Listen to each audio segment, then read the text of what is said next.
Come the truth, no gaslighting we fear. Hey, shout out to everybody that still got love for Justin Welch. I got love for those. I don't support the phony. I try to only support the real. And first of all, shout out to Dina, my old Wood Badge friend and compadre there. Dina, shout out to you. This meme that you shared just brought this out of me to where I definitely need to got to bring it to the people. I got to bring the truth to the people, right? A lot of people have asked a lot of times, why did I make a faith transition? Me as an individual, what's going on? With all due respect, please read this, then read it again. Then teach it to your children and grandchildren. History is not there for you to like or dislike. It is there for you to learn from it. And if it offends you, even better, because then you are less likely to repeat it. It's not yours to erase or destroy. And it has a picture of a bunch of children of Native American tribes. I don't know the tribe, but that hit me hard. And because I know I have children that are going to be raised in a pathogen that they're going to be taught a lot of misinformation from my own personal family, but the significance of this day.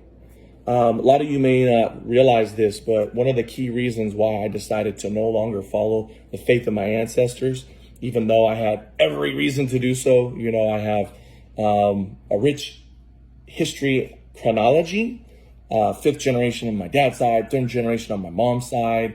None of that means anything unless you have the true understanding of kindness, of love. It's impossible to truly love your neighbor as yourself, as the second of 2 great commandments that the Lord gave in Matthew 22, if you believe that you're going to have a higher and more grandiose kingdom in the next life because of the color of your skin.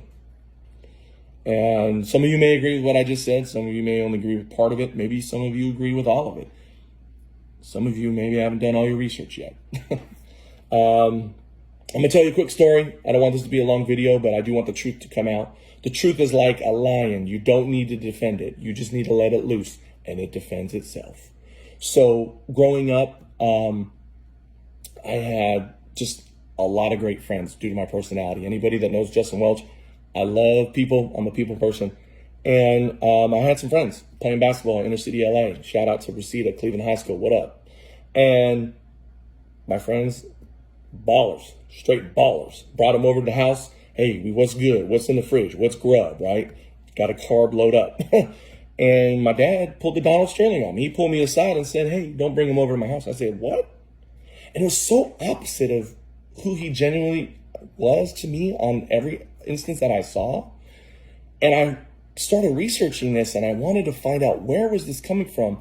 And I was raised in a faith with a dogma that at the time, and I know they're trying to change it in some aspects, but it's just a mess. It is just a mess, that black skin is seen as less favorable. Well, I ain't having that. That ain't true. Especially when according to the Bible, the Lord himself wasn't German. He wasn't Scandinavian. But some of y'all lost your mind when I shared that during the BLM protest, but I digress. For me, it got to the point where cognitive dissonance is just so great. Am I going to continue to support just deep-seated doctrinal racism? Or am I going to follow the Lord Jesus, who, to me, it was an easy decision. I'd rather just give me Jesus, right? So there's a lot. I could talk for hours, but I don't want it to go forever on this front. But I just want you to know, no surprise to a lot of people that may or may not have followed my story. At the end of the day, I hardly heard the name Jesus. And with heartfelt Jesus of Nazareth, biblical teaching, it was always, it didn't resonate with the New Testament theology to me.